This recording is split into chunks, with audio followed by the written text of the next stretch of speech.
and death. And so yes, you can have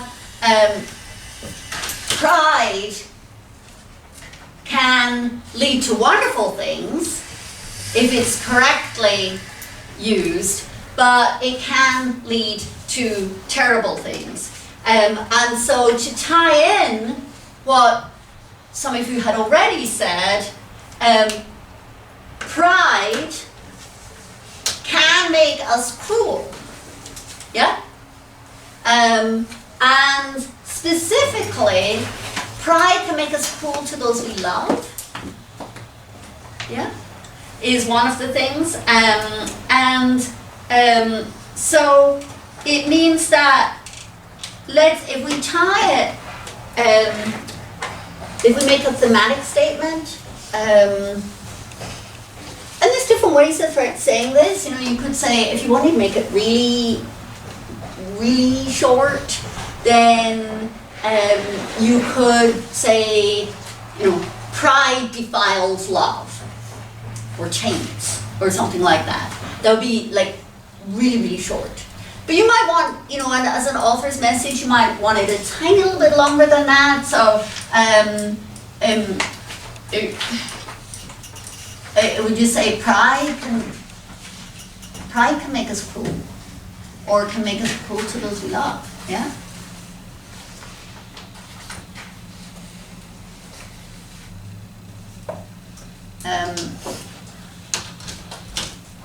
And then, or maybe say even to those we love.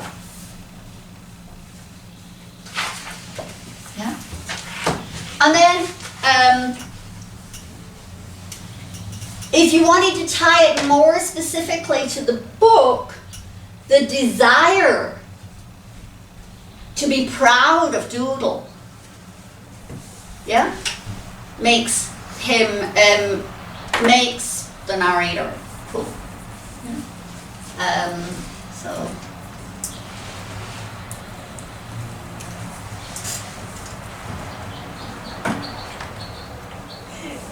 He really wants to be able to be proud of his brother, okay? And so, that bit that I read out first, I did it for myself. This was not, and so he starts crying because he's aware that this was not a gesture of love. It was not love that motivated him to teach his brother to walk. It was pride, and it was for himself. And so it was, in that sense, a much baser, less, it was not a good emotion, it was a bad emotion, okay? The desire to be proud of Doodle makes the narrator cool.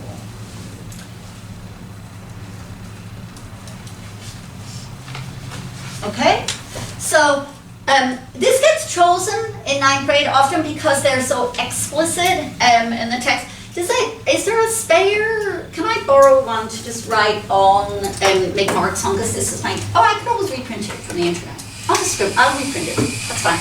I'll make marks on this one. That's fine.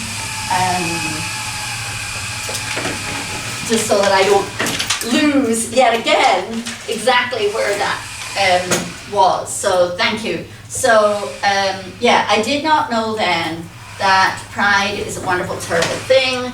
And then the bit directly opposite, they did not know that I did it for myself. That pride, whose slave I was, hey, it should have been easy to find because they're right next to each other.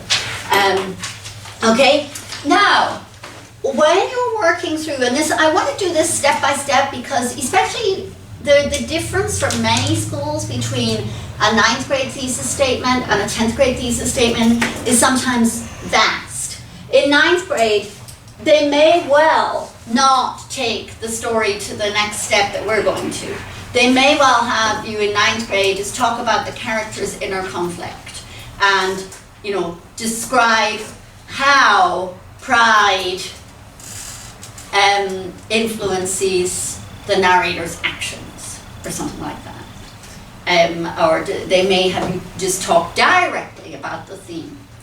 But in 10th, 11th, 12th, they're often assigning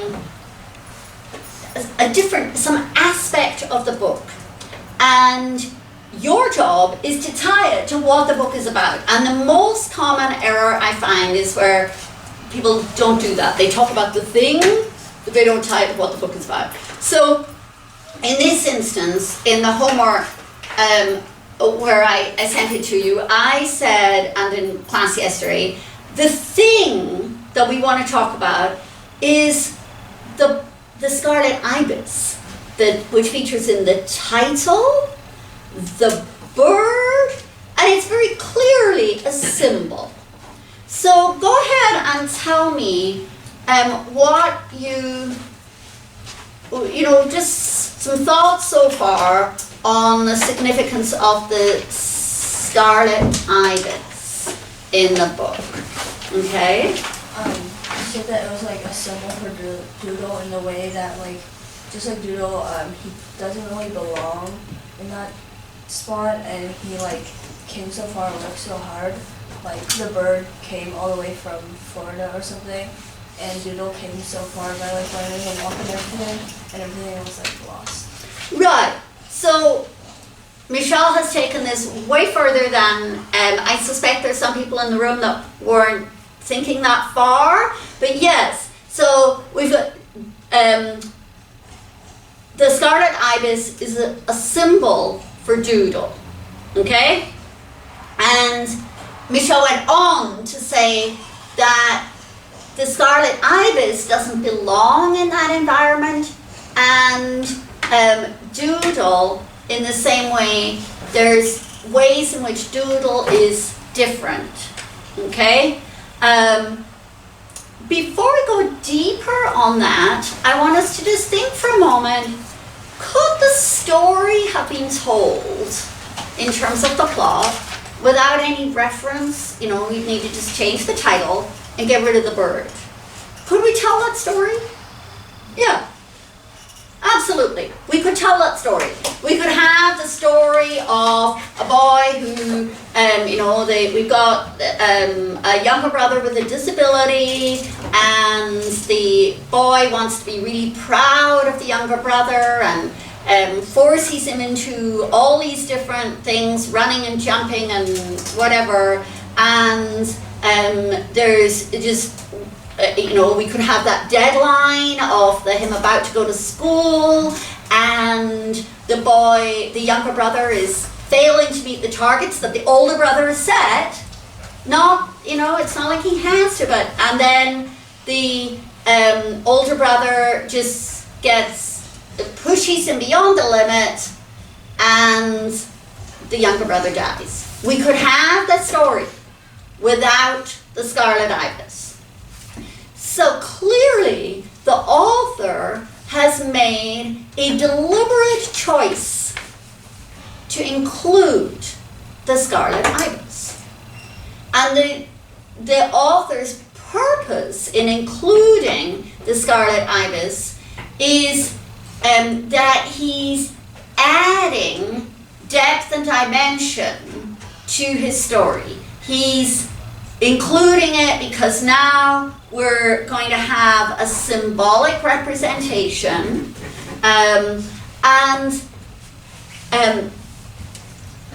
notice at the very end of the story, describe for me in what way right at the end of the story it's very obvious that the author is making Doodle, the Scarlet Ibis, it symbolizes Doodle. Can you describe for me, Shreya, the end of that story, just how the author makes it really obvious? When Doodle dies, both of their necks are broken. Mm-hmm. And like the blood from Doodle is also like scarlet, and that represents also how the bird died. Okay, yeah. Doodle's neck isn't literally broken in the way the bird's is, but when he tips his head back, it means it, because he's dead, it kind of flops to one side, yeah. But yeah, there's the blood, so there's a very obvious visual correlation, just in case you read the whole story and didn't get it. Hey, that happens.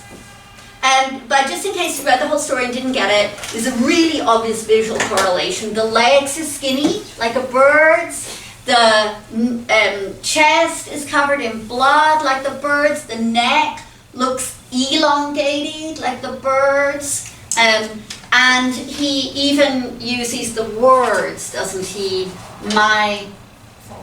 Sheltering my fallen scarlet ibis. Okay, and then Michelle, you had more to add? Oh, I was just going to say that he actually calls Doodle. He actually calls Doodle a scarlet ibis. Yeah, so just in case you read the whole thing and didn't get it, the author is, and then again, this is kind of why it gets used in ninth grade, because the symbolism is so obvious. They say, like, yeah, this is a metaphor, it's a symbol, the scarlet ibis is a symbol. And so then now, let's go back, if we were needing to provide evidence from the text, and Michelle did a wonderful job of touching on, of explaining why, what is it about Doodle that they choose the scarlet ibis as the symbol. And if we go to when the scarlet ibis comes into the story,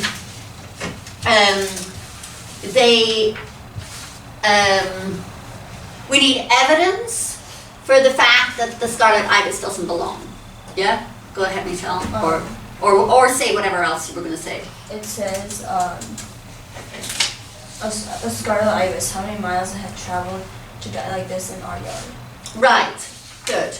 And so, wait a minute, tell us. It's like at the top of the second to last, third sheet in the front, like the second. And the third sheet. Yes, There. Go bring the bird book. A scarlet ibis. Yes. And so, yeah, here we go. How many miles it had traveled to die like this in our yard beneath the Juliet. So we've got the, let's move on to our thesis statement. So, what's his name? Hurst? Yeah, Hurst. And you would have the author uses the symbol of the scarlet ibis, and here just lowercase letters because it's the bird, yeah, to reveal that, or his message that, whatever. And then, so we need to now get from the not belonging to the pride part, yeah? So we've said that the bird, some of our evidence is that the ibis came from hundreds of miles away. Ibis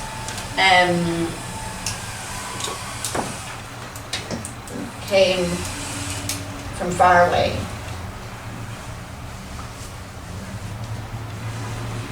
And then you would use the, so the ibises come from far away, and they don't know what it is. They say, what is it? Yeah? Suddenly, what's that? Doodle whispers, what's that? Okay? And, oh yeah, what is it? And then we have evidence right here that this is meaningful experience for Doodle, seeing the scarlet ibis. Can you give me some evidence that shows that this is, where it's on that final sheet. I should have thought to put numbers on these pages before I copied them, shouldn't I? Rather than just printing it off of the internet. So it's on our the front side of the final sheet of paper. We've got evidence that where we get the Scarlet Ibis bit. What evidence do we have that seeing the Scarlet Ibis is a deeply meaningful experience for Doodle? Yeah. Okay, he wants to bury it. That's one piece of evidence. Yep. So this is evidence that and so it's meaningful, which equals that Doodle relates to the Ibis. Yeah, Doodle relates to the Ibis. So we've got one is that he wants to bury it.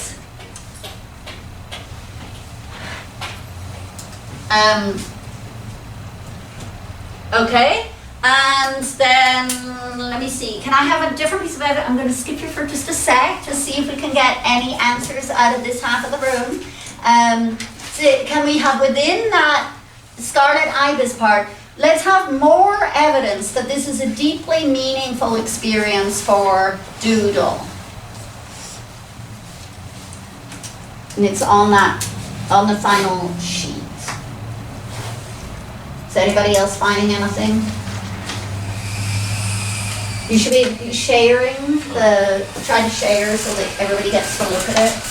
Okay, all right. I'll move back to here. Yeah, go ahead, Michelle. Like even after he's buried it, he says enough ending, and he's just like really quiet for the rest of the time. Okay, he wants to bury it. He's quiet. Can I get something from earlier while the bird is still alive? He stays super quiet.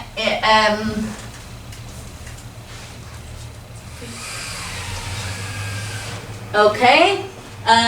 Karen, anything from earlier that while the bird is still alive? Doodle's hands were clasped on his throat, and I've never seen him stand so long. Excellent. I've never seen him stand still so long. Excellent. Okay. So Doodle, what exactly does it say? I've never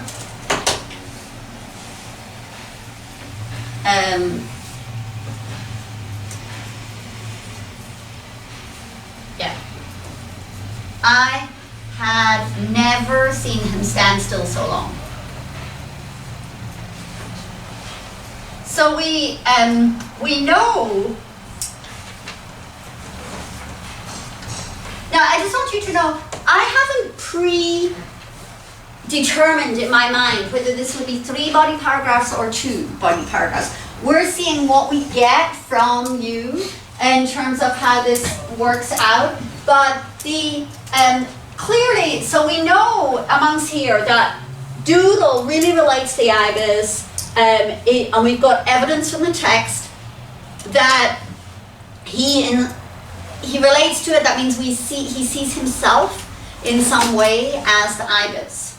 And so we need to know, so the Ibis, we've got evidence the Ibis comes from far away, and we know that it's exotic because they don't know what it is. Yeah, so we have evidence that it's from somewhere else. They have to look up what it is.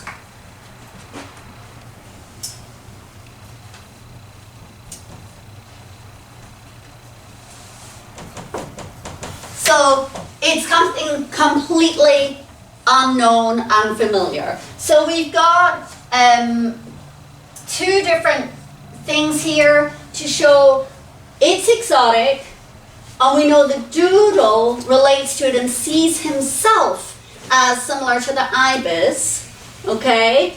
And so we're getting a lot of the meaning of the Ibis, but we still need to get from that to how the narrator pushes Doodle to achieve things. Yeah? He made the storm push the bird so far that it ended up dying, and the author also pushes Doodle so much that he. Yeah. Okay. So yeah. So and then so the on the connection kind of fits with all of this. So this goes to the storm pushes the bird.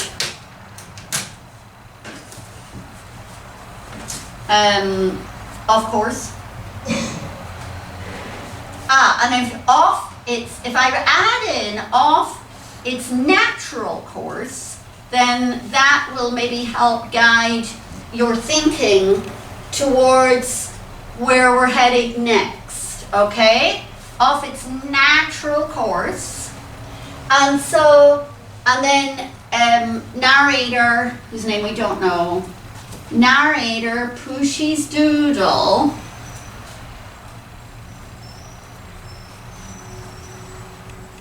off his. And then we'll just use that exact word that I kind of added in there to just push us natural course. And so now, before we be able to write this essay, we need to find evidence from the text of what Doodle's natural course is, so that we have evidence that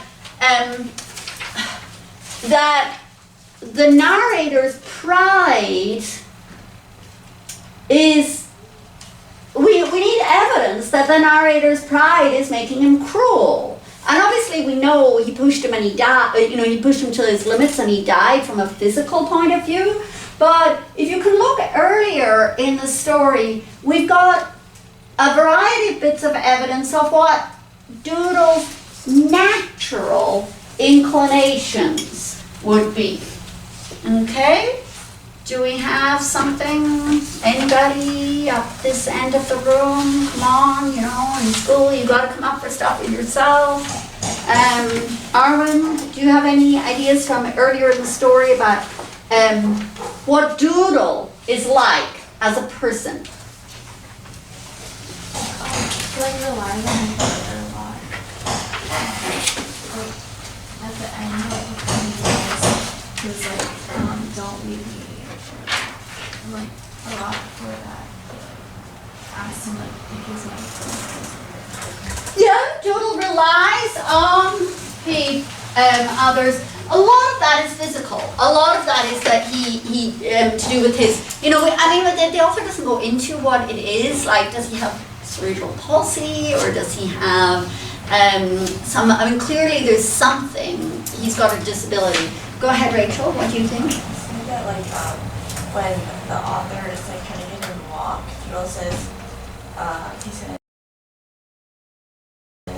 I just can't do it. Let's make honeysuckle. Nice. Let's make honeysuckle wreaths. Okay? So what does that say about Doodle's personality? What is, Michelle? Okay. And adding on to that, when he's trying to, in the same part, he's like, I can't walk better, and the narrator says, who says so?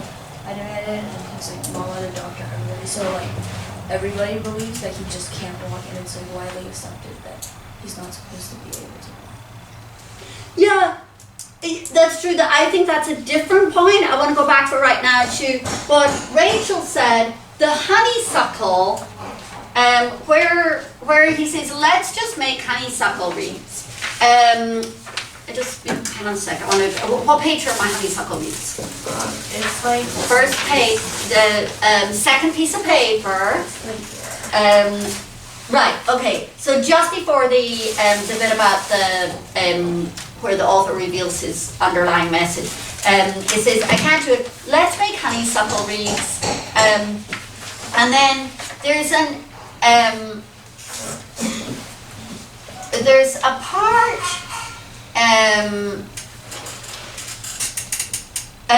Earlier than that, on the first piece of paper, so one bit earlier, where it says, just at the very bottom of one page onto the next, it says, after that day, when he accepts that Doodle's, like, he's going to have to keep Doodle around with him, Doodle and I often went down into Old Woman's Swamp. I would gather wildflowers, violets, honeysuckle, jasmine, snakeflowers, water lilies, and with wiregrass we'd weave them into necklaces and crowns. We'd bedeck ourselves with our handiwork and loll about, thus beautified, beyond the touch of the everyday world.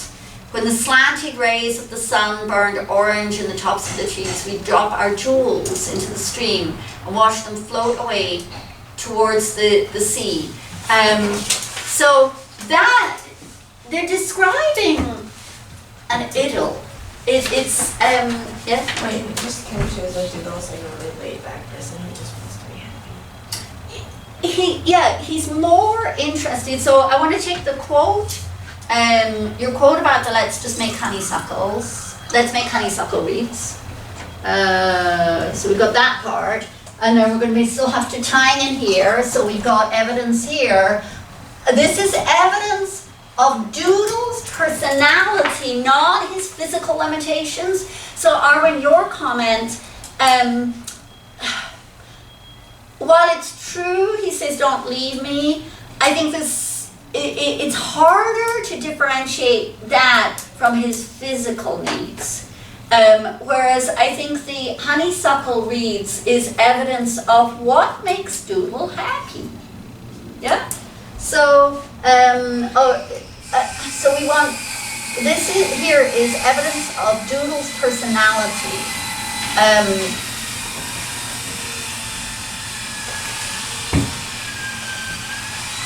So we've got the let's make honeysuckle wreaths.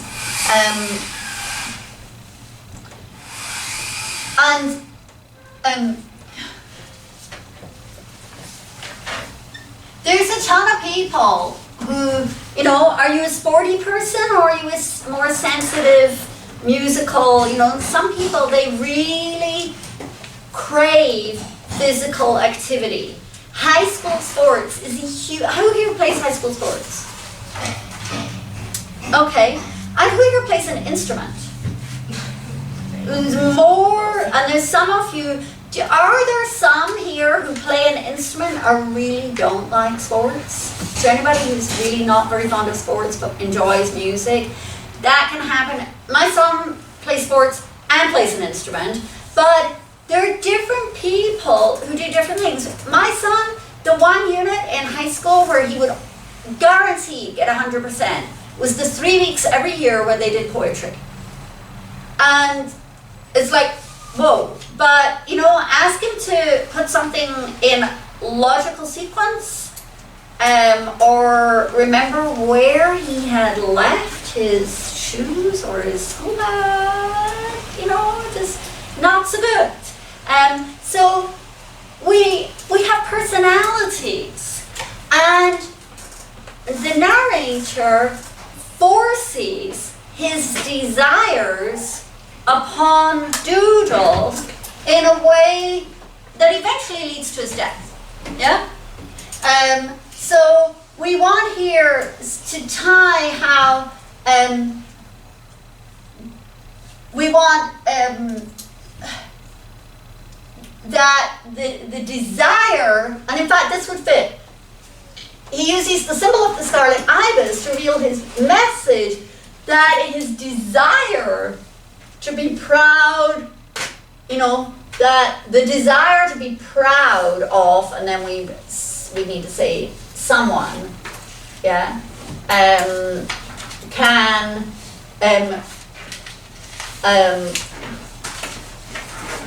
message the desire to be proud of those we love.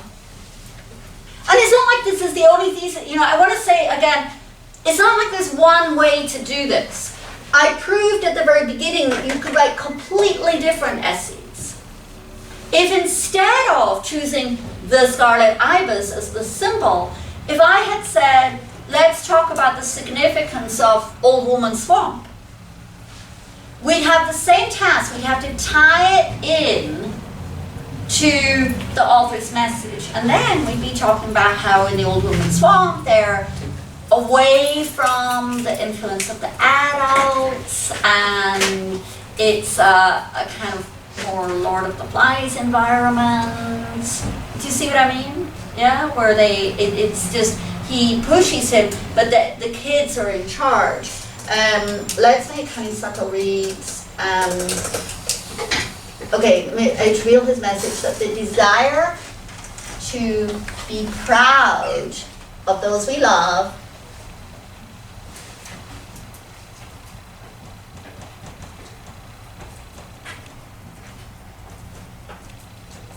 can make us cruel.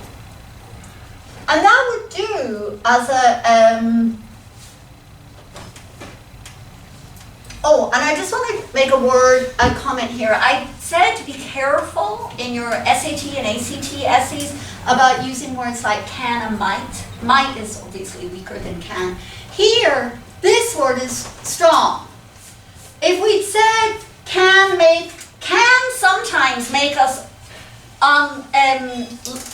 less kind, that's weak.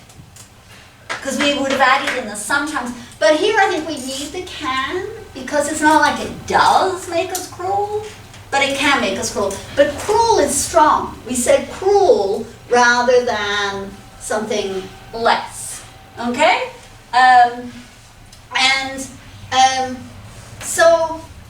I think there's another part later that, actually there's several instances that, can you find for me just now that I think about it, there's some other instances that in the story that show that Doodle is just a more sensitive, he's not into physical things, he's just a more sensitive person, he's a more sensitive soul. So we want more, because you normally want 2 evidences per paragraph. So we've got the evidence, let's make honeysuckle reads, he's like just into that kind of stuff, yeah? Okay? Other evidence for Doodle being sensitive. It's not really sensitive, but it just shows that he's not as physical. Because while the narrator likes to play at Oakwood and Swamp and everything, he says that Doodle would rather tell lies and make up stories. And Thank you. Great. Tell me where that one is. Second piece of paper. Yeah. Close to the bottom. Oh, yes. And so when I was reading, yes, brilliant example. And I wanted to just say, there's a usage thing. It says here, Doodle, when it's talking about we took up lying from the beginning, Doodle was a terrible liar. Now, nowadays, we tend to use the word terrible liar to mean that you're not very good at lying. But here, he was a terrible liar, meaning he lied a lot. He was like really terrible for it. So I just want to clear that up in case he's really good at lying. He's a terrible liar in that he does it a lot. He's a fabulous, fantastic liar. He tells crazy stories, okay? And yes, so that there is the best evidence for Doodle's personality, okay? So there's the make honeysuckle reads, and we've got, and there's a bit where he actually says it, yes, I must admit it, Doodle could beat me lying. Yeah? That's a good quote, isn't it? Yeah, that one would work. I must admit it. So that's the narrator admitting that something that Doodle is way better at than and it's lying in the sense of making up creative stories, yeah? I mean, all these people they're flying and they're covered in glitter. I mean, he's not lying. It's not lying in the sense of deceit. It's lying in the sense of making things up, yeah? What was it? Doodle could be lying, yeah?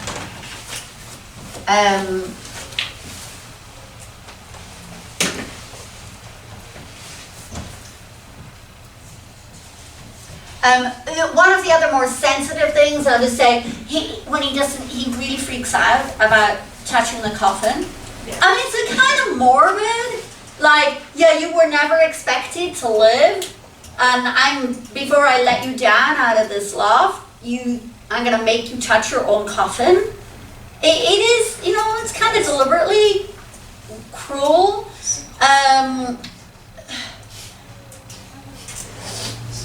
But the way that Doodle reacts to it, you can tell that he doesn't want to touch it. He's freaked out about it. Okay,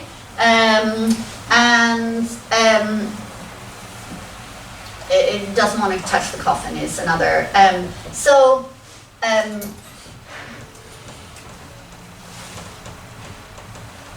You could write any one of a number of different essays about this, depending on what we picked. I deliberately chose something that was a little more advanced because I wanted to show how, if you're, you did the Scarlet Ibis in 9th grade last year? Seventh. Wait, didn't you say you've done the Scarlet Ibis as well? Did you do it in school? What grade? 7th, 8th. 7th and 8th. Okay, so I've known of, there are several, I think it's He's in the same school as us. same school, okay. Cupertino High School uses it in 9th. Anybody here go to Cupertino? Did you do it in 9th? You did. See, you're super quiet. Yeah. And then when you did it in 7th grade or 9th grade,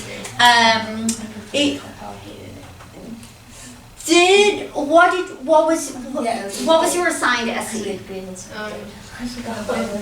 How the Scarlet Ibis was a symbol for pride. Okay, so you've done exactly this, about how the Scarlet Ibis was a symbol for pride, okay? And what did you do when you did it? It's 7th grade, it's a while ago. I think we just had to just write the message. Yeah. Right, so something a little simpler. Now the reason I really wanted to focus on this is that tying it to what the book is about and thinking what's the book about is such a necessary step. And I made copies. I've taken the actual person's name off here, and this is one. I just made 3 copies. Those who are more interested, and it's not to take away, but there's someone had done one on The Great Gatsby here, and it says original. Let me read the original thesis statement. I got here, let's take, let me hand out these 3 and just kind of, you can share them, and then we'll just look at the topic sentences. And this is just to give you a perspective, because I found that people learn from looking at poor work as well as from looking at excellent work. Okay, and then the revision, this would be the revised version, and these ones I want back because it's somebody's own work. I took the name off, but no, hand them together. There's 2 pages that belong together. That's the revision. One of them had 4 copies and the other one only had 3 copies.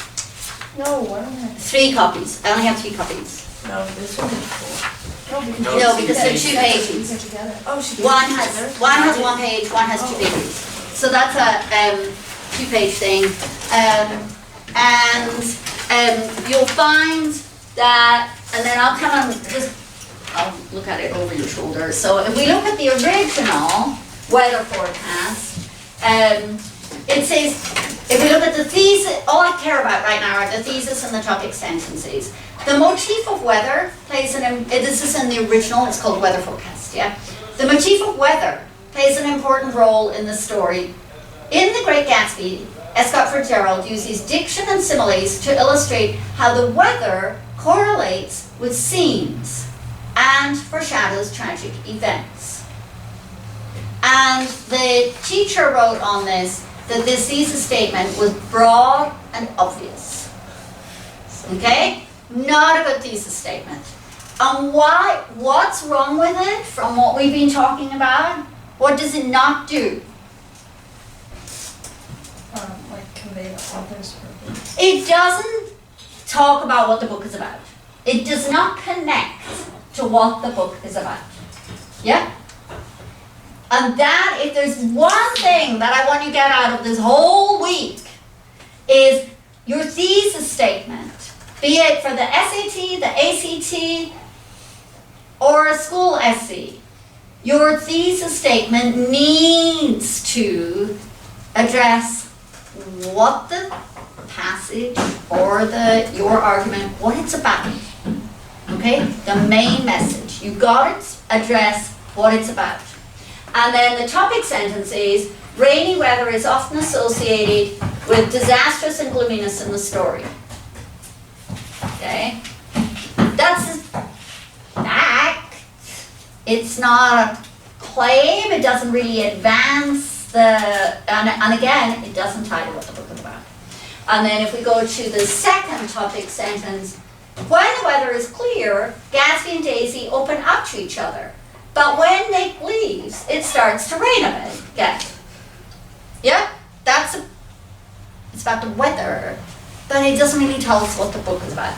So then when we go to the revision, you can pass me, actually I can read, you go ahead, you have those, I'll come here. So, it's the same SE, let's close the door, yeah. It's the same SE, and the kid has been offered, and so this is someone who came in and I said, well, okay, we need to figure out, what's the book about? And of course, with The Great Gatsby, it's tricky. It's about, there's a lot going on in that book. What's the message? What are we going to tie it to that the book is about? And so then we have, it's the same essay, but throughout the story, Fitzgerald uses the motif of weather. We've added here an external force over which the characters have no control. Okay? To foreshadow that Gatsby and Daisy's relationship is destined to fail. So, yeah? I thought you aren't allowed to include the plot in your thesis. Yeah, that's supposed to be more universal. This is a fix, and literature essays. Is that a thing that you're saying from it? Don't include the plot in the thesis is what they said in your, yeah. You might find some teachers want different things. Now there is a thing.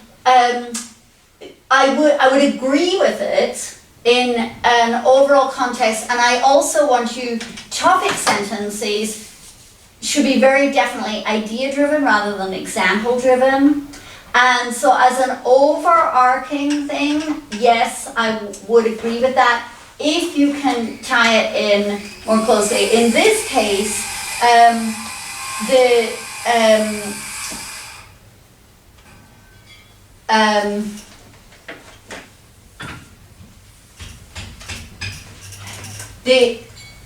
in this case, this was a fix that brought it a great deal. I take your point though, yes. Now, to tie it to the American dream would be the next step, okay? But this particular kid never got that far, okay? So for this particular kid, well, what do you think you could do that would make it better? You can guide, but the kid that I was working with on this, and this is someone where I worked it, but tying it into, at least in some way, but if we tied it more to the American dream, there was some conversation there. But now let's look at, and I think there's a better job if you look now at the topic sentences. Rainy weather, instead of what we have before, rainy weather is used to foreshadow disastrous currencies and gloominess in the story. Yeah? Suggesting the characters are not in control of their fate. So it's been tied now to the concept of what the book is about. Okay? And then, and I just also want to say, remember that what your teacher is the person who's grading your work. So always, what your teacher believes, go with what your teacher believes. Sometimes you'll get, some teachers want 6-sentence introductions, some want 2-sentence introductions, some want a context before you start to talk about the evidence. Others specifically don't. And so in this class, I'm trying, like when somebody was talking about, oh, she's not here, Jolie. She used their T-bear structure where you have the thesis and then a bridging and so on. I'm trying to make some of my things more general so that you don't end up with a situation where, she said one thing and he said something different. But yeah, and then the next one here, the weather is extremely hot, the sun is bright. When the characters go to the city, then we try to tie in a meaning on that, which represents the escalating tension between them, okay? And so I just want to show again that your thesis, you need to, let me take those back in, because as I say, they're from an individual, so it's not here. You need to tie it. And yes, if you can make it universal, that's way better. Universal is better. Okay. So I think we're right on where I want to be. Well, maybe about 5 minutes over. Depending on how you want it, and some of you might not choose to write this essay, and that's completely fine, because some of you may prefer to focus on your SAT or ACTs in the time that we do this and revise, or I can come around doing individual critique. If you choose to spend with the 40-minute block where we're going to be doing that kind of work, if you choose to write an essay on this, the next step will be working out which order do you want the paragraphs to be. The desire to be proud of those we love can make us cruel. And I also just want to lead on from this before we start writing it to talk about synthesis essays, because that's also a component where you address more than one work. So the desire to be proud of those we love can make us cruel. Maybe you would start, well, you tell me, which paragraph do you think you would start with?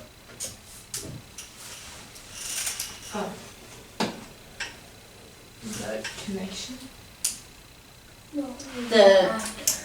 Like if we had, this would be maybe a paragraph, this could be a paragraph, this could be, I mean they can be combined in different ways. What do you think? Jason, how would you start? If you wanted to do a paragraph, what order might you want to put these things in? It's not like there's only one right way. It's just you have to have kind of an organizational strategy in your head. What would you put, Priya? Since you've done almost this essay.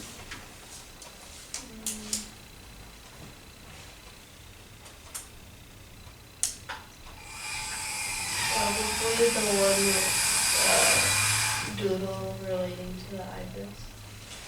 Okay. All right. So, okay. So you would probably start with that. It's a symbol for doodle. Doodle identifies with the Ibis. You've never seen him. Yeah, he really wants to. and then we could go on from that to explain why Doodle identifies with the Ibis. Yeah, and he identifies with the Ibis that in the way that, and so then that might mean that this would be one paragraph, and perhaps these two might get combined into another body paragraph, where that similarly to how the Ibis came from far away and is exotic and different and is unknown, you know, you could describe the Ibis. Similarly, Doodle is has a very different personality from the narrator. Yeah, that would work. Yeah. Now that's not the only way of doing it. There are other ways. Would you put them in a different order? Or do you want? Well, I mean, I feel like, why do you need to establish a connection between the Scarlet, Ibis, and Doodle? You think that when you want to be proud of those you love, you make them cool. So how does the storm make the bird? Why does the storm want to be proud of? Make them be cruel. You're right. We still have, there's things that we still need to say. You're right. We built up a lot of evidence, and we still haven't done the connection part. Yeah. So that you're right. We have not yet said that the narrator wants Doodle to be like him.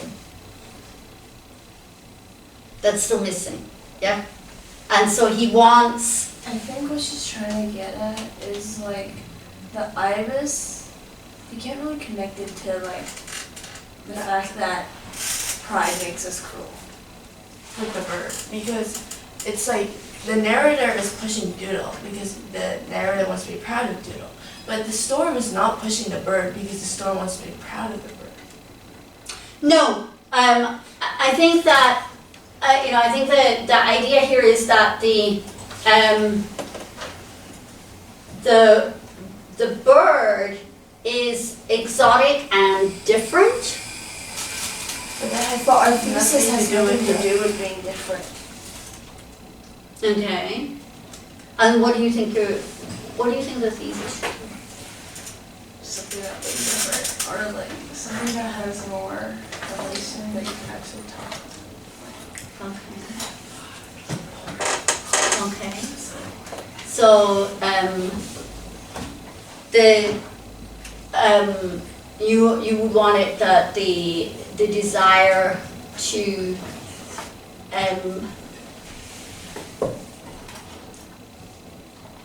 rather than making us cruel, you would want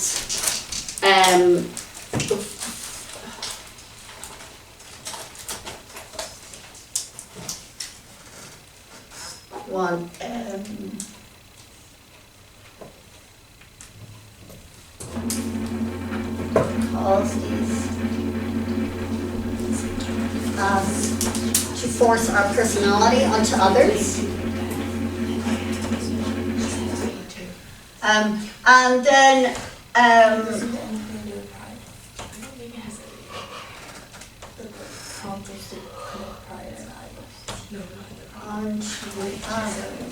and actually, one of the things that if you read anything on thesis statements, they say a thesis statement is the result of a great deal of thought, and often there's a term, the working thesis statement, and then you may have to change your thesis statement once you've written your essay.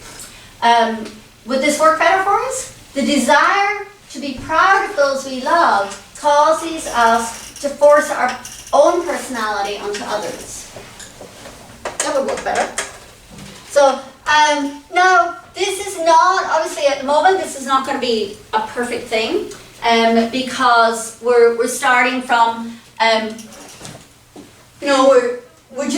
just want us to see how you have to, you work through to connect, to make things fit together. Okay? Now, raise your hand if you'd like to have a go at working on an actual, do you want to write a Scarlet Ibis essay? Because I'm guessing a lot of you don't, and I know that that's the case. Raise your hand if that's what you would want to do for the essay writing part of the thing. No? What, Carrie, what are you gonna go back to your ACT ones, or did you wanna? I'm gonna go back to my ACT. You're gonna work on an ACT one. So there's nobody, okay, that's fine. In that case, what I just need to do is do the 5-minute part about synthesis, and then we can go back to what you do want to work on, okay?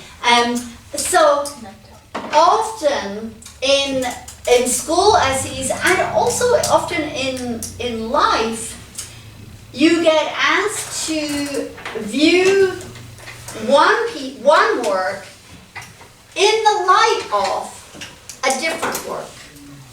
Yeah? Synthesis essays in school come in a variety of forms. Sometimes they say,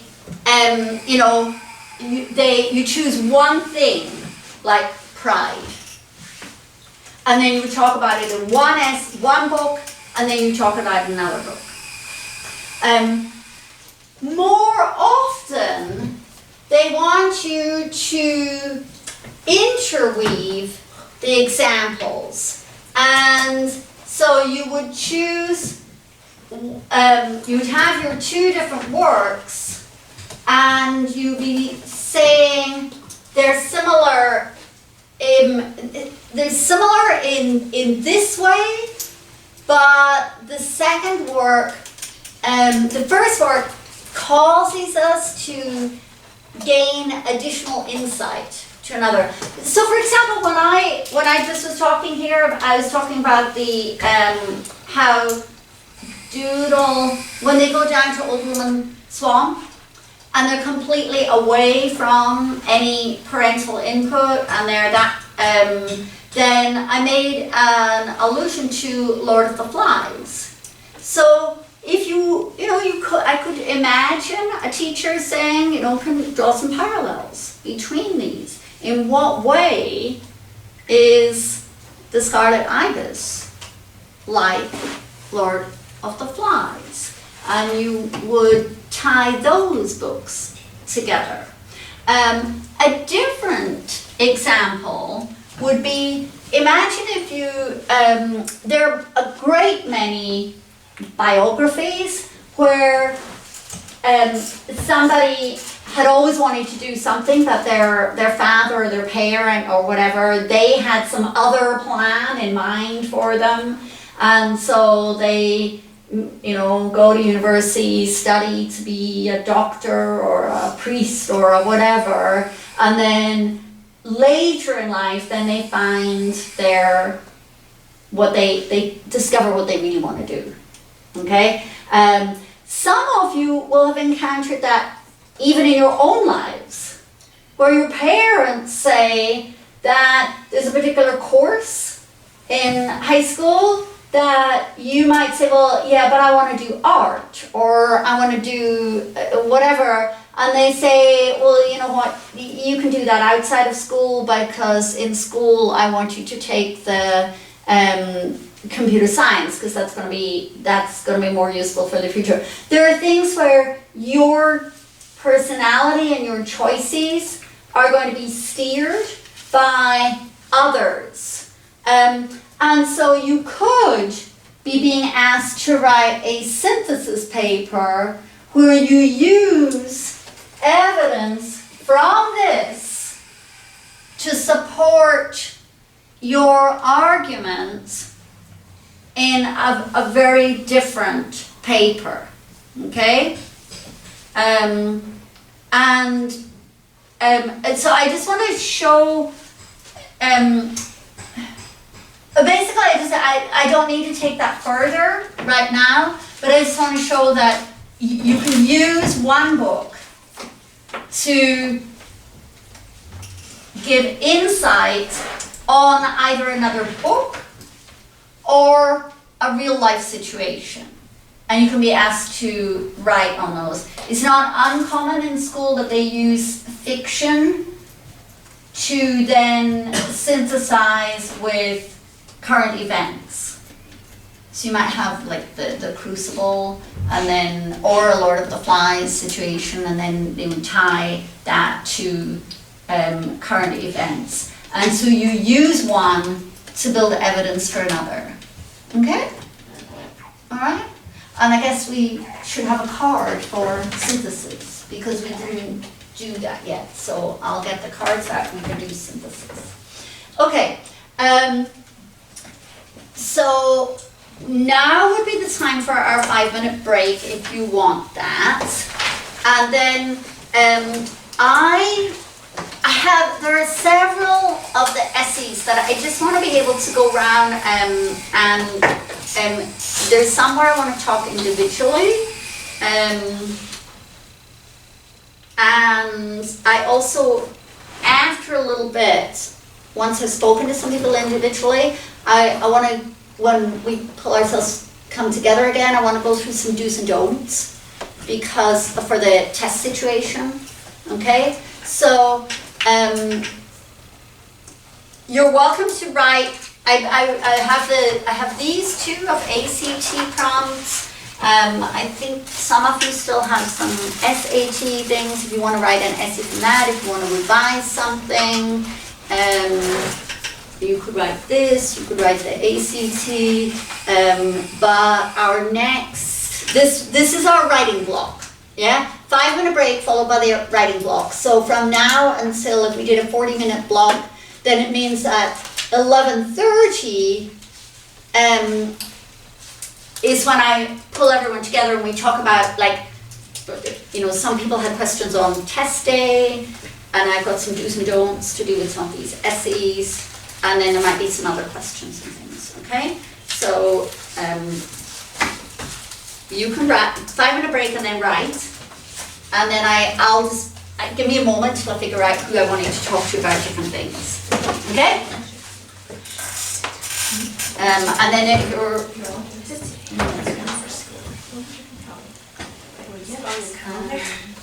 actually, let me just ask, or maybe before that, who wants to write an essay today? Do you want to write? Yeah, you're going to write. Are you going to write one? Because I'm sensing a sort of sluggish. I mean, I've got a 45-minute block here. You can write a Scarlet Ibis essay, or you can write some other essay. Okay, or you can revise an existing essay. And then, but I got the I'm getting the sense that some people have a third option in their heads that they haven't communicated to me. What's the option? I don't know. That's what I'm trying to work out. Are they, you know, I mean, you can critique each other's work, for example. You could trade papers with each other. And work on improving topic sentences in all of your essays or something like that.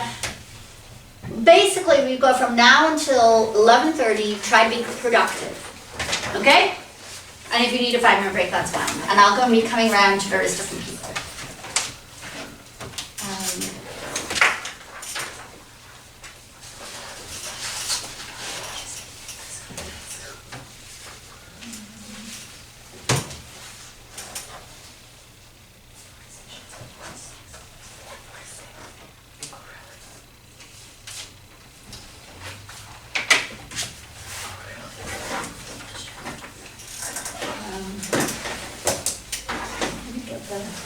Michelle, one of your essays is one of the ones I just wanted to talk to you about. So let me get one. I'm just going to get the right piece of paper.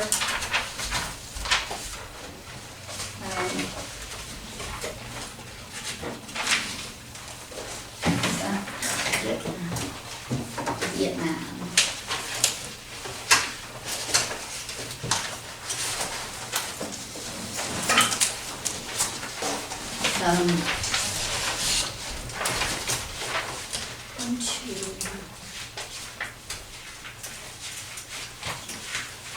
Yes, so the only person, Jolie is the only person that's missing. Can you, or should we come sit? Can I take? Just like move to my seat. Sorry? We can just sit. Oh, yeah, you shift down, that works. Can I go on that one though, and then this one here? I'm deaf in one ear, so I want to go in this one and you be there. You good, so you shift up. Yeah, that's good.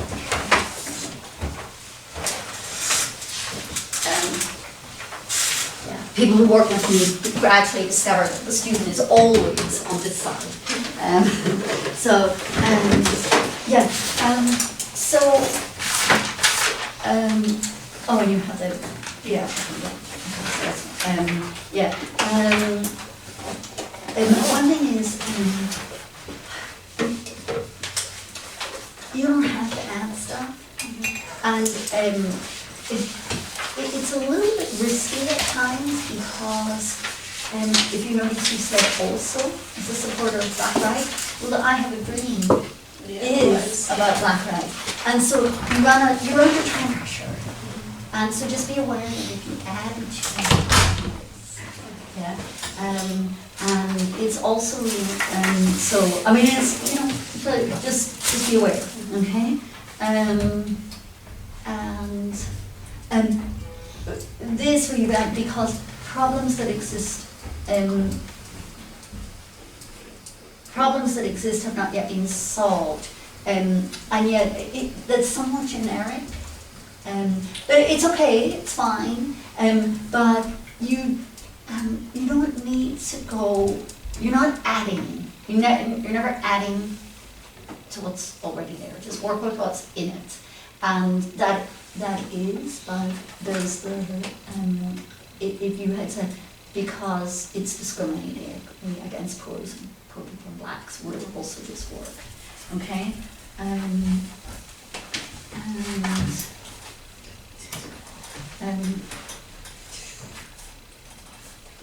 Yeah. So this one intrigued me because a vivid picture, a demonic destruction suction tube, and it's not, I mean, what anybody puts, that's like each individual. For me, that's not predominantly a visual image. I find it more visceral. I find it's sort of like, although I'm also aware, do you visualize like the Oompa Loompas getting sucked up in the, I'm just wondering, in what way is that a visual image for you? I don't know, I just thought like the language he used, like it was really powerful, so that kind of like. Okay, okay, it is very powerful, and I think of it as visceral. Mm-hmm. So let me, I'll just put, I don't know, it doesn't matter. So I'll just put a little note here.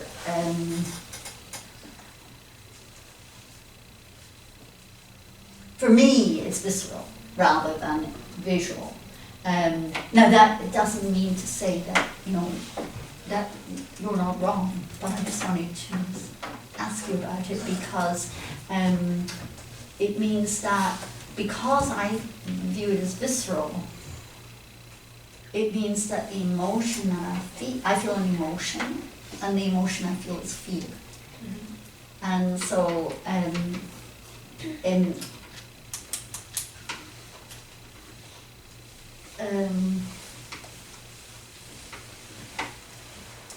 yeah, so I think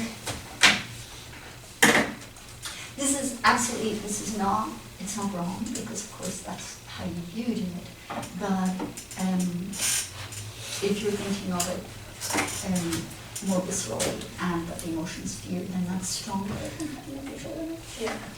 Yeah? Yeah. So I think that's why I wanted to bring it up, because this is strong. You could have presented that information more strongly. Okay.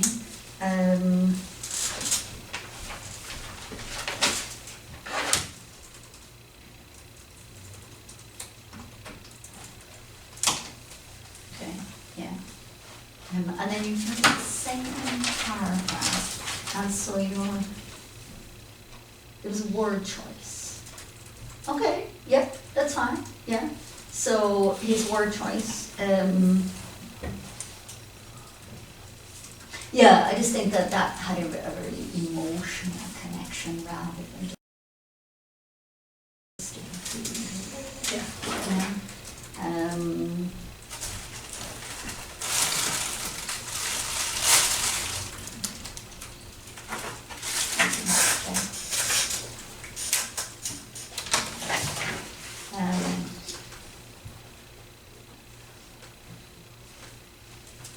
sorry, one of the other critiquers was coming to. He said it's more Hypocritical. Yes, I agree. And I think one of the key words, and you may have it later, but one of the key words, you do, hypocrisy. You have, hypocrisy is a key word in understanding the argument of this, and so you have that. But yeah, I would agree that the hypocritical, yeah.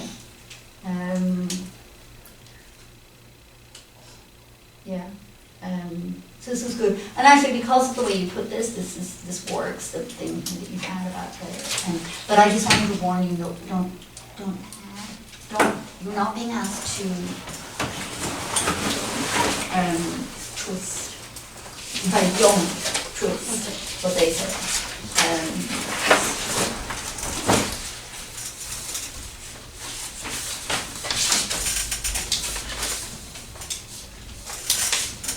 You cannot be expected to solve the problems without violence.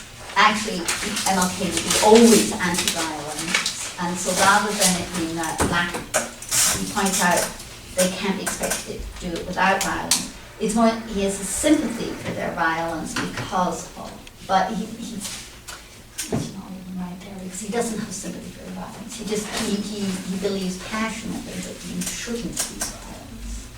So the weird tiny bit, yeah? Yeah, so I was trying to get at that, but I didn't know how to write it, so I guess. Yeah, and you're under time pressure, but I just want to be so, he wants the government needs to model non-violent action, yeah?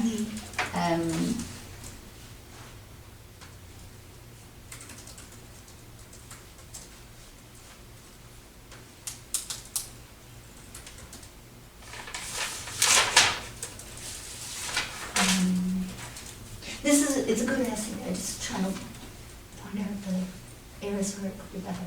Yeah. Or just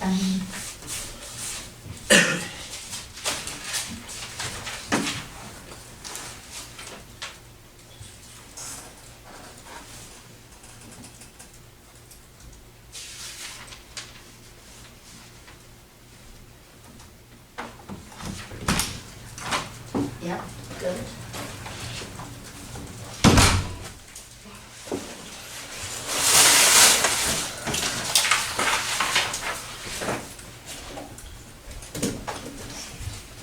Yes.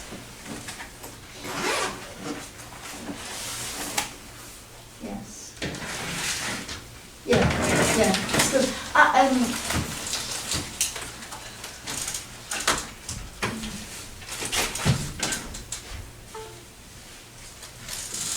Yeah, it's actually probably, it's a kind of a borderline-ish onto the whole.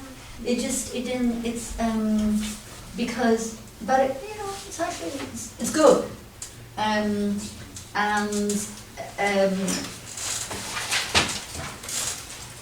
I think you could have done, and then I want to get to something, and I think it was one of your other essays, where, did you do the libraries? Yeah. You did. Show me your libraries. Because if you're using word choice, you don't need to pick just one word that is strong. You can put like, 3 and then discuss them together. Oh. Do you see what I mean? So let me get the libraries passage for a sec. Or do you have it right there? You have it. Okay. I think it was, let me check if it was used. Because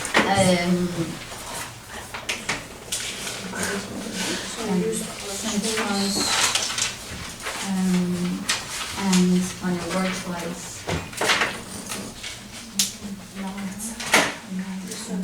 Yeah, so that's fine. This one's Oh, I think so. Okay, yeah. So you chose just mutilated, whereas if you with that same thing by using words like, and then you could have said.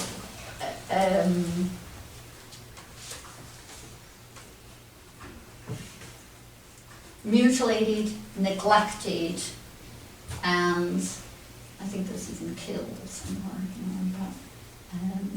let's see.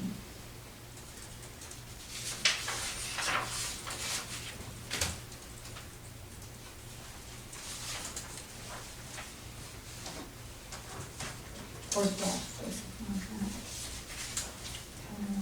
that. Death now. Yes. If you, so you could strengthen your one point by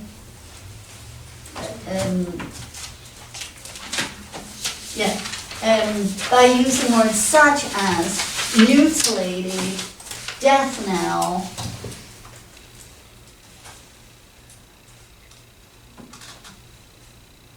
and neglected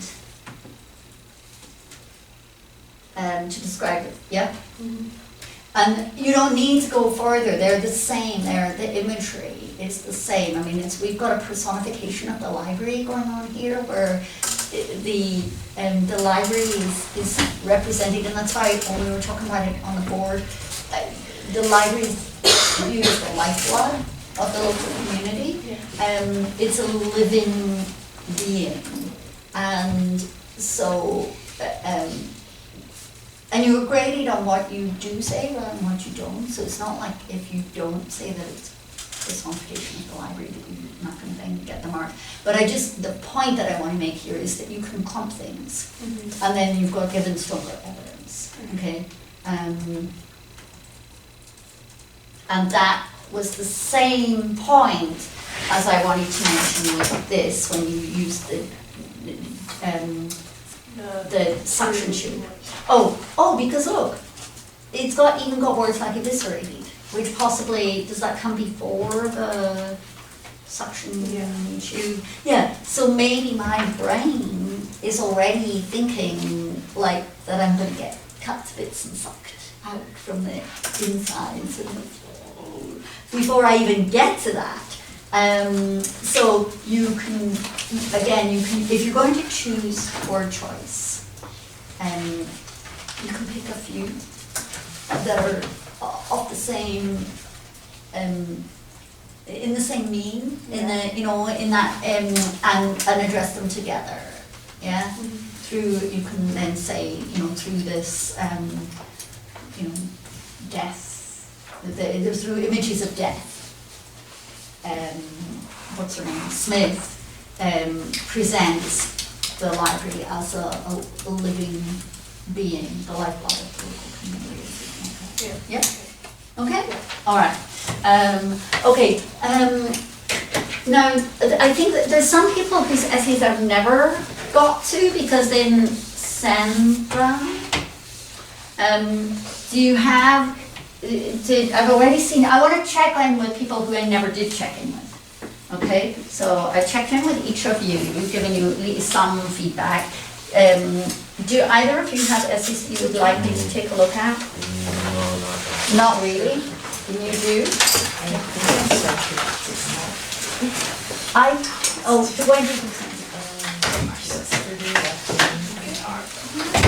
Let me check, because I remember getting it. But I will double check that. And then Chaplain, I'll give you feedback. Yes.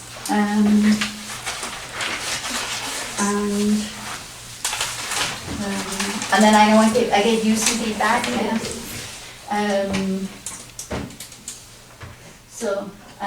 So Carrie, I just want you to know you're using a different approach because in an exam situation you're not going to have the internet available to you, and what you're doing is completely fine, but it's a different task. Yeah. And I just want to double check.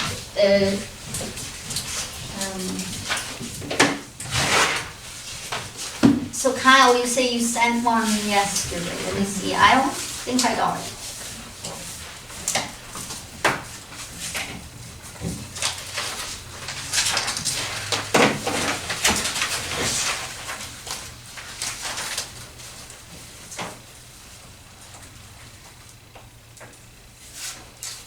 No, I didn't. Do you want to resend it, or do you want me to just? Can you Just come and look at it, yeah. Okay? Do you have the prompt beside you? Yeah. Okay.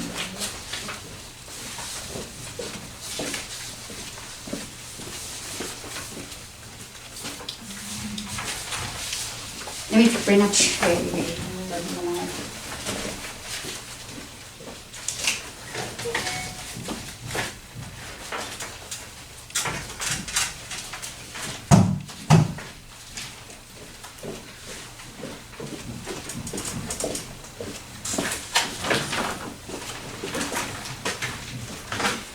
And then you could, yeah, you scoot that way, and then I'll just scoot myself here. And do. Okay. So the ACC, face-to-face communication. Okay, so self-centered, unsympathetic, faster, better, and confusion. Okay. All right, and then the implications of decreasing face-to-face communication. Do you notice how I approached that? I wanted to make sure, what are we doing? Before I started to read, I reminded myself, what's the task? So always make sure you're aware of exactly what your task is. Decreasing face-to-face communication.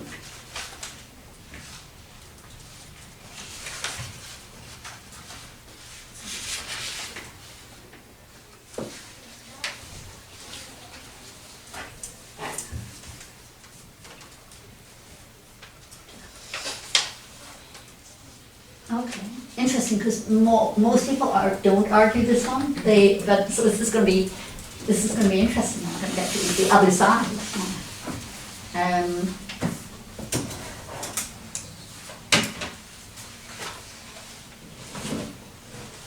Okay, so remember what we talked about where you say you diminish your thing? Not always is a weak. You're hiding behind your own.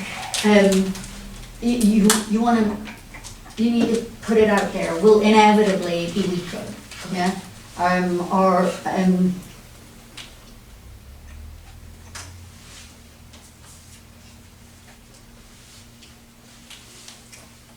So you need to speak out forcefully in favor of your own thesis statement. Okay?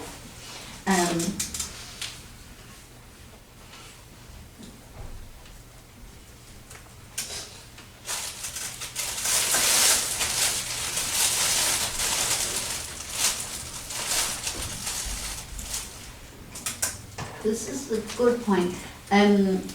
So far,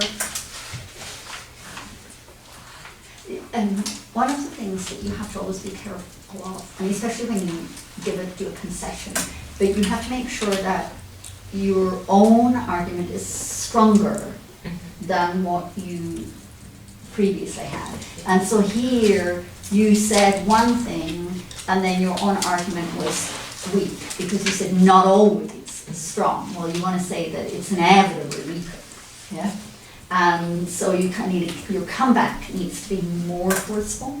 And so then here, social media platforms like Instagram and what they allow us to discover people based on our common interests or personalities. So that's actually quite strong, yeah? So whatever you're now going to say has to be even stronger, yeah? However, it's easy for us to be fake. So we need to say that more strongly. We need to say fake identities,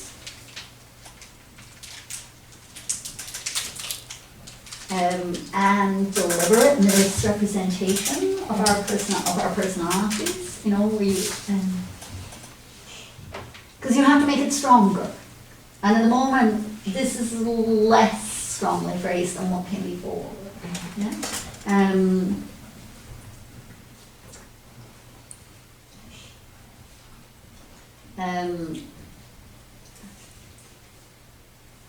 Yeah, and only express certain parts. Do you notice how it's easy to be big, and then certain parts we have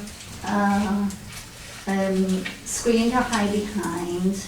Yeah, so you have to make it this half has to be stronger than what you said before. So fake identities, deliberate negotiations are possible and proliferating or something like that. So in other words, it's do you notice now how I've made it be like, it's kind of out there now. Now we're saying like it's bad and dangerous because people could not be not themselves, which does happen. Some of those dating sites, their photo is completely not what it was. And mind you, it also happened hundreds of years ago when people would be, you know, trying to immigrate to a country. They would get married off to somebody who was like 50 years older than them. So it's not like it's a new thing from that point of view, but okay, so many online dates fail on the couple asked me that personally as a partner isn't someone looking for are very different from what they expect. This part is totally fine, but you would have needed to be stronger. Remember that? Okay. In-person connections make it hard to hide those fake things about oneself. Yeah, good. Make it harder to make it. We want to make it stronger, impossible. Remember, some of this is a knack. Do you remember the one we looked at online where she said some outrageously ridiculous stuff, but she presented it in a really convincing argument? Your job is to present a really convincing argument, and if you make what you're claiming less, then it's not. Yeah. Okay. That's more of our lives on the internet. Those connections that we. So hang on a sec. I just want to double check. So you've engaged with. This one was.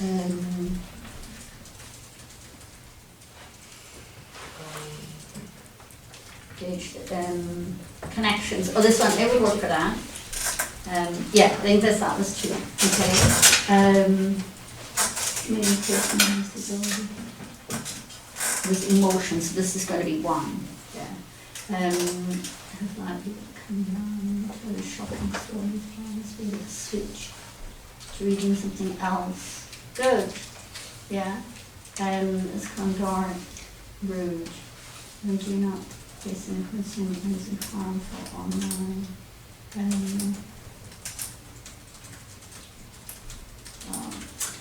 Maybe a rebuke. Yeah. More often, someone's like, dude, you know, that's as far as it would go. Whereas it's not like, you know,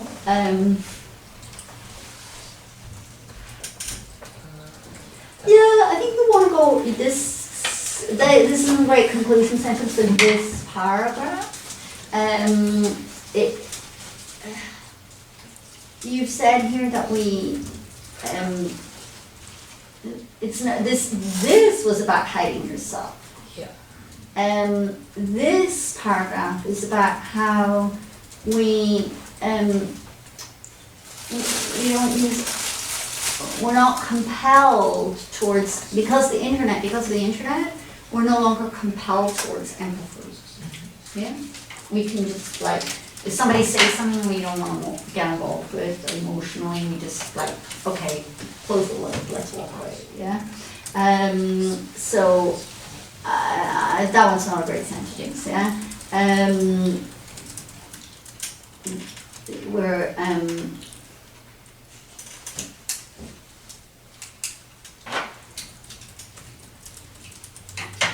this is a we are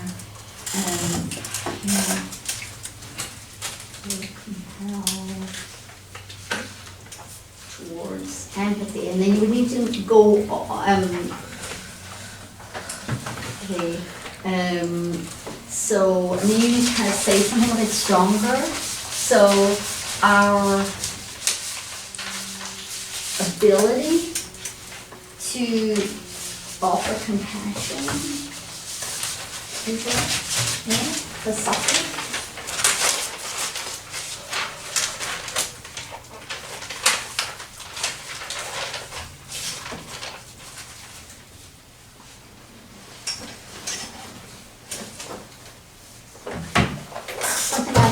Yeah, just make sure that you finish strongly, and it's to do with what your point is in. Okay, let's move on. Did you want to ask me interpretate to this one visual expression, other kinds of expression, accent. Good. Nice. I just want to say for all of you, I'm so glad to see such an improvement compared to so many of the essays that I have been reading for the last year on using the topic sentences to advance your own argument. It's like night and day. And in fact, I've got something I want to pass around to people. I'll be back. Just a second. Because some of you, I can see that some of you are busy with stuff, but some of you would probably happily read something else. Oh, I don't have that screen set up. Oh, we don't even have the, I didn't think about that.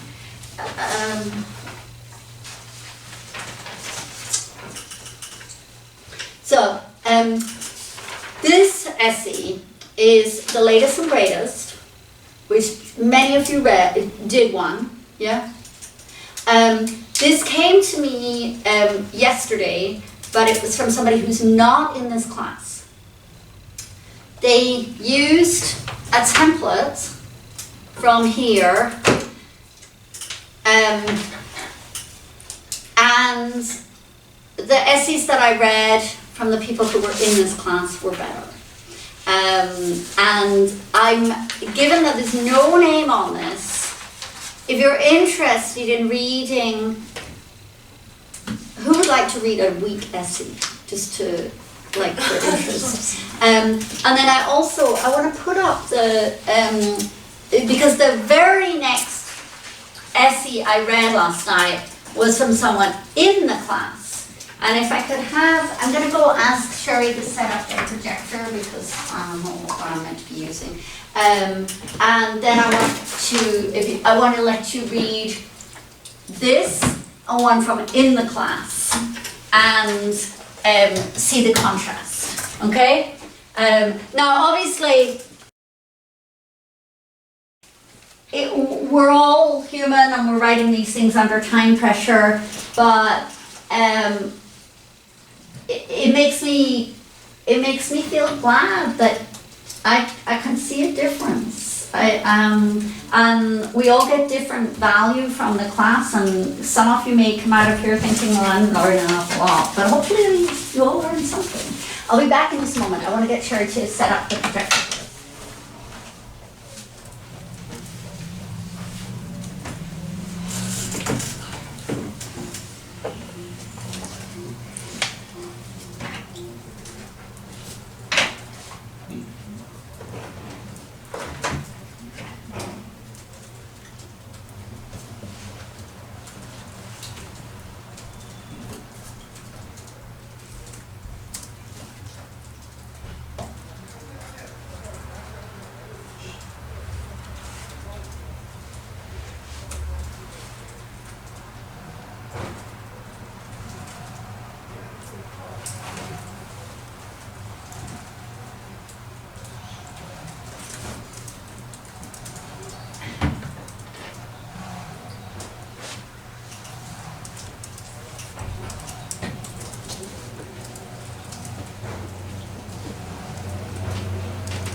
Okay, so at 11:30 by then the projector will be set up.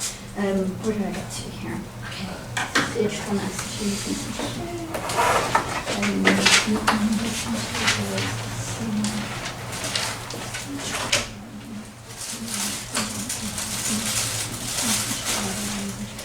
Yeah, and the people who offer other people practices with this prompt, they then talk about emojis, or at least it's a good emojis.